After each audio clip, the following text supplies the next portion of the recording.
네, 좀 잠잠한 줄 알았는데 코스닥이 어느새 1% 가깝게 크게 오르고 있습니다. 0.9%가량 올라왔거든요. 오늘 마감 이렇게 마감하는 건지 이건희 부장, 조범수 연구원과 함께 정리해 보겠습니다. 어서 오세요. 네, 안녕하십니까. 안녕하세요. 네, 안녕하십니까. 이건희 부장님, 저희가 방송을 네. 시작했을 때보다 지금 상승폭이 더 커졌고 특히나 코스닥에서 뭐 네. 에코프로비엠, LNF의 폭발적인 급등 그리고 그 외에 바이오주들이 오늘 좀 많이 올라주면서 다시 또 1% 가깝게 오르고 있어요. 이 코스닥의 상승 랠리가 오늘도 이어지네요. 근데 건전한 랠리라기보다는 약간 왜곡된 모습? 약간 지수가 좀 왜곡된 그리고 좀 시가총액이 큰 종목들 그리고 바이오가 올라오는 건 그나마 좀 긍정적이라고 보고 있는데 바이오가 차지하는 시총이 아직도 코스닥이 좀 큽니다. 근데 지금 오늘 보면 상승 종목이 한 500 종목 정도 되고요. 하락 종목이 1000 종목이 넘는다는 거는 사실 이러면서 지수가 1% 올라왔다. 그러면 소외받으신 분들이 굉장히 많았을 거다. 이렇게 이런 부분들 때문에 조금은 약간 일부 종목들의 과열 현상 때문에 이런 빚어지는 지수 왜곡 정도로 보시면 될 것 같고요. 오히려 이제 지수 관련된 종목 ETF로 갖고 계신 분들은 좋겠죠. 예. 네, 오늘 지수에서는 움직이고 있지만 그 안에서의 종목별 움직임은 좀 아쉽다. 그래서 수혜받는 투자자분들이 많으실 거다라고 했습니다. 그럼 그 안에서 수혜 안 받게 우리가 또 대장주들을 잘 골라보면 되잖아요. 마감을 산다로 들어가 볼 텐데 이건희 부장님, 지난번에 SK네트워크스를 매수했고요. 저희가 한 11%가량의 수익이 났습니다. 최근에 매도를 제때 안 하면 또 순식간에 상승폭을 반납하는 경우가 많아서 SK네트워크스 더 들고 갈지 아니면 수익 실현하고 다른 종목으로 교체할지 정리해 주실까요? 기관 수급을 한번 보시면 네. 계속 삽니다. 근데 외국인들도 지금 따라 사기 시작을 했고요. SK 네트워크스는 앞으로 이제 향후 기대되는 점, 주주 친화적인 정책이라든지 그 외에 이제 충전 사업 관련돼서 여전히 좀 기대를 하고 있기 때문에 지금은 매도를 걱정하실 필요가 없고 지금은 계속 들고 가셔야 된다. 그래서 지금 이제 되게 많이 오른 것 같은데 네. 사실은 주봉 월봉 보여드리면 되게 이제 머리 든 정도니까 그렇죠. 월봉 보면 이제 머리 좀 들었습니다. 네. 그래서 적어도 한 6,000원대 이상은 충분히 갈 걸로 보고 있고요. 그때 가서 또 한번 말씀을 드리겠습니다. 지금은 매도할 때가 아니다. 이제 살짝 고개 든 수준이기 때문에 더 들고 가보겠다라고 했습니다. 그럼 오늘은 또 어떤 새로운 종목이 공개가 될지 마감에 매수해볼 종목입니다. 보시죠.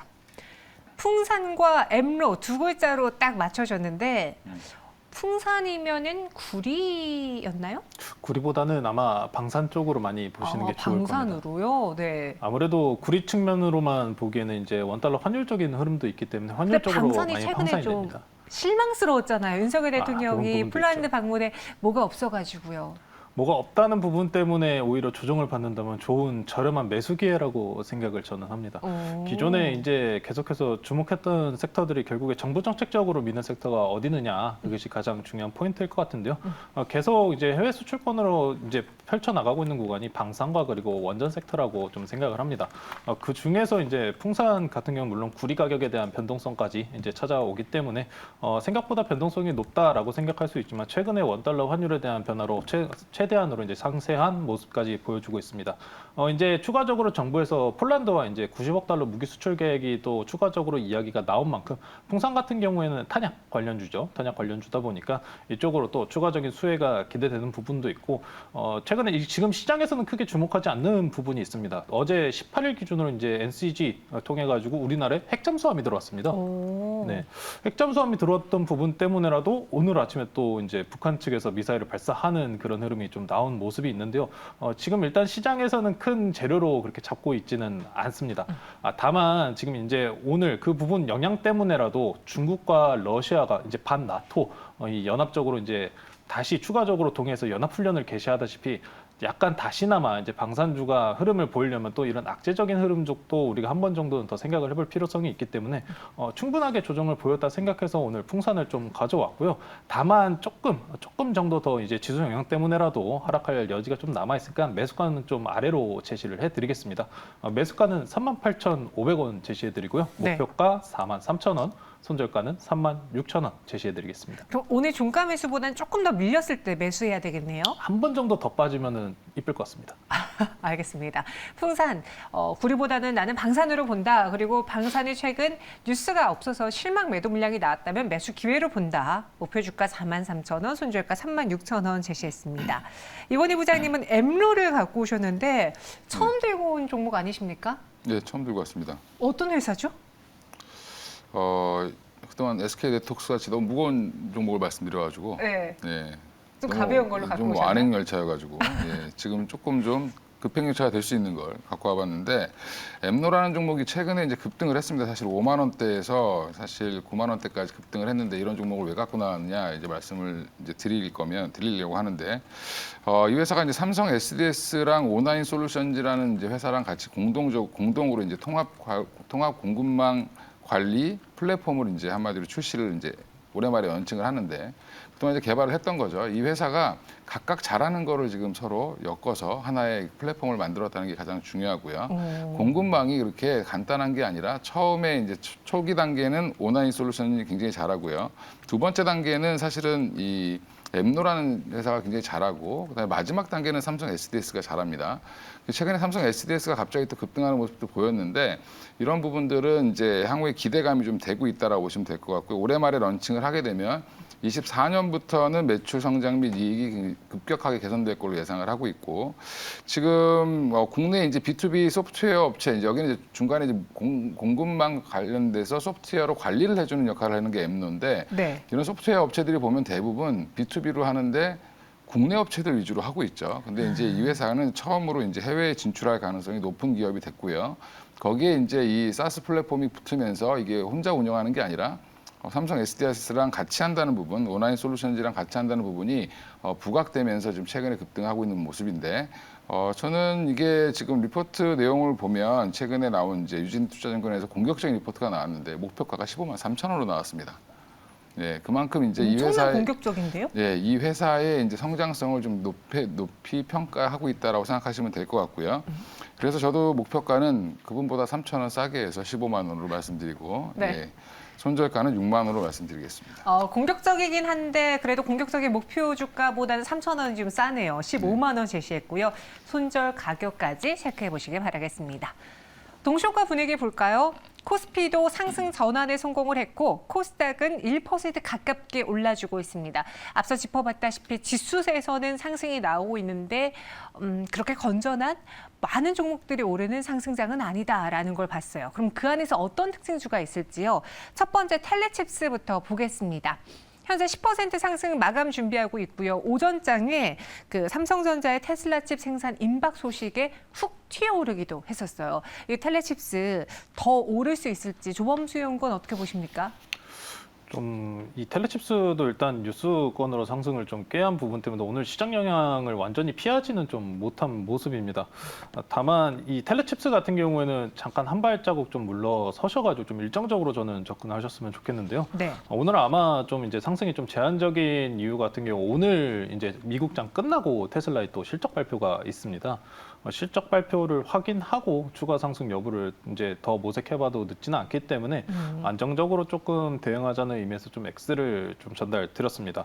다만 이제 텔레칩스 같은 경우에 이제 중장기적으로도 이제 단일보드 컴퓨터 SBC 사업까지 영위를 또 하기 때문에 이제 완성차 시장이 점차 계속해서 회복 구간으로 진입하면 진입할수록 추가적인 수혜가 기대되는 섹터이기 때문에 중장기적인 면에서는 상당히 나쁘지는 않습니다. 다만 한 가지 더 짚고 가야 되는 점 같은 경우에는 이제 17일 기준으로 미국에서 이제 포드에서 테슬라가 이제 테슬라의 자동차 이제 가격 인하 부분 때문에라도 이제 상대 포드 쪽에서도 17%가량 또 이제 인하를 한다는 이야기를 또 진행이 나왔습니다. 그러면서 이제 주가에 대한 하락세가 좀 찾아왔는데 네. 과연 이전에 저희가 이제 테슬라가 가격 인하를 진행을 했었을 때 과연 이게 치킨 게임이 열릴 것이냐 아니냐 그런 이제 의견이 굉장히 분분하게 나왔던 만큼 경쟁 업체 또 인하까지 찾아온 마당이다 보니까 이 완성차 내지는 전기차 쪽에 좀 수혜 부분이 조금은 힘들 수도 있다. 좀 그렇게 천천히 짚고 넘어가면 좋을 것 같습니다. 네, 그래서 텔레칩스 성장성은 있는데 일단 테슬라 실적도 좀 보고 오늘 뉴스성에 올랐으니 두고 보고서는 매수에 참여하겠다라고 정리했습니다. 그럼 오늘 급락에 큰 또 반도체 소부장 대장 한미반도체는 어떻게 봐야 될까요? 앞서 이사님이 짚어주고 가신 것처럼 뭐 루머도 있었고요. 투자주의 종목 지정 소식 때문에 매도세가 가팔라졌다라는 이야기도 있습니다. 이건희 부장님, 오늘 이 한미반도체 하락 많은 분들이 좀 걱정하고 계신데 피해야 되는 신호입니까? 어떻게 보세요? 사야 되는 신호다라고 생각하고 있고요. 예, 일단 피하는 게 아니라 주도 항상 이제 보면 HBM 관련돼서 지금 얘기가 많이 나오고 있는데 한미 반도체가 오늘 빠진 거는 물론 이제 투자주의 종목 때문에 일시적으로 좀 뭐 매도 물량이 나올 수 있고요. 그 외에 또 하나는 이제 뭐 공정에 대한 이해가 좀 부족하지 않았나, HBM 공정에 대한 이해가 좀 부족했다라고 보시면 될 것 같고요. 그 중에 이제 TSV 이제 라인을 오히려 좀 하이닉스가 증설하겠다고 이제 공격적으로 얘기했음에도 불구하고 오늘 빠졌다는 거는 네. 뭐 다른 장비를 대체되는 게 아니냐 이런 루머도 있었다라고 맞아요. 얘기를 하는데. 근데 대체될 수 있는 장비가 없고요, 지금 현재. 그리고 그게 공정이 다른 건데 오해를 하고 있는 상황인 것 같고요. 그래서 예전에도 제가 한번 3만 원대에서 다른 종목들이 갈 때 혼자 못 갔던 이유도 그런 오해가 약간 있었다라고 좀 말씀을 드렸었는데 그런 부분들이 해소되면 저절로 이제 다시 뭐 저는 5일선 위로 안착을 다시 할 걸로 보고 있기 때문에 지금은 뭐 갖고 계신 분들은 오늘 뭐 많이 불안하셨겠지만 그냥 들고 가시면 될 것 같고요. 없으신 분들은 이 기회가 매수 찬스다라고 생각하시고 내일 시가 정도에나 아니면 종가 정도에 접근해 보셔도 괜찮을 것 같습니다. 네, 그래서 이 한미반도체 루머로 인해서 오늘 좀 투심이 급격히 위축되는데 매도 신호탄은 아니다. 오히려 없는 분들은 매수를 노려볼 수 있는 기회가 될 수도 있고 보유하신 분들은 쭉 가져가 보자라고 의견 드렸습니다. 한미반도체 하지만 오늘은 안타깝게 12% 급락으로 마감을 준비하고 있고요. 다음 LNF 볼게요. 오늘 코스닥의 시총을 좀 움직이는 코스닥의 지수를 움직이는 두 주인공이 있다면 에코프로 BM과 LNF였을 텐데 19% 가까운 급등으로 28만 2,500원 종가 준비하고 있습니다. 코스피 이전 상장 기대 때문에 공매도에서 피할 수 있다라는 그런 이야기가 나오면서 오늘 좀 강한 시세가 나타났는데 연구원님 어떻게 해석해야 됩니까? 일단 피할 수 있다보다는 좀 선행적인 쇼커버가 지금 들어오고 있지 않은가 싶습니다. 저도 지금 LNF 올라오다 보니까 상당히 좀 반갑고 좋아하는 종목 중에 하나인데요. 네. 다만 이제 오늘 또 공시가 나왔습니다. 예, 이제 이전 상장 관련돼서 나온 뉴스건 관련해서 확정 사항이 없다고 일단 공시가 좀 나왔기 때문에 좀 일단 한 발은 좀 물러서서 바라볼 필요는 있겠지만 이 LNF 종목 같은 경우에도 일단 쇼커버가 충분히 올라올 확률은 매우 높을 정도로 공매도 비중이 높은 주식 중에 하나입니다. 다만 일단 지금 현 상황으로는 어느 정도 쇼커버가 들어오는 모습처럼 보이니 추가적인 상승이 조금 더 가능한 모습처럼 보이지만 저희가 주요로 한번 봐야 될 거는 이전 상장 이후에 어떤 흐름을 보여줄 것이냐 그 부분이 가장 좀 중요할 것 같습니다. 이제 최근 10년 동안 이제 코스닥에서 이제 코스피로 이전해서 거래 중인 상장사가 이제 총 11곳이 있습니다. 네. 이제 한국토지신탁, 동서, 카카오, 셀트리온, W게임즈, 뭐 포스코 퓨처엠, 뭐 콘텐트리 중앙, MC넥스, 뭐 PI 첨단선 이제 한 11개 종목들이 있는데 이 종목들 중에 이제 상승분을 꾀한 종목들이 전반적으로 세 곳밖에 없습니다. 네, 세 곳밖에 없고 이전 상장이 이제 명확하게 공매도의 이제 탈피적인 수단으로 작용하기는 조금은 어렵습니다. 자, 그러다 보니까 이제 이전 상장으로 이제 만약에 넘어가기 이전에 쇼커버가 선행적으로 이렇게 빚어진다면은 네. 코스피 상장 이후에는 조금 이제 눌릴 가능성도 좀 충분하게 좀 염두를 해둬야 될 것 같습니다. 이제 어느 정도 이전 상장 통해서 이제 가치 평가 재고랑 이제 유동성을 추가적으로 확보를 하길 원하는 이게 추가 상장이 이루어질 가능성은 충분히 있겠지만 다만 이제 앞선 흐름까지 따져봤을 때는 이제 이전 상장 이후는 약간의 눌림세 이후에 또 중장기적으로 또 다시 한번 더 체크를 해봐야 될 것 같습니다. 네, 최근 포스코 DX가 이 소식에 연일 급등한 적이 있었잖아요. LNF 공매도 지역 탈피할 수는 없다. 일단 이 이슈로 인해서 주가가 올랐다면은 이전 상장이 정말 본격화될 때는 주가가 다시 밀릴 수 있다는 점 짚어봤습니다. 마지막으로 국전약품 볼게요.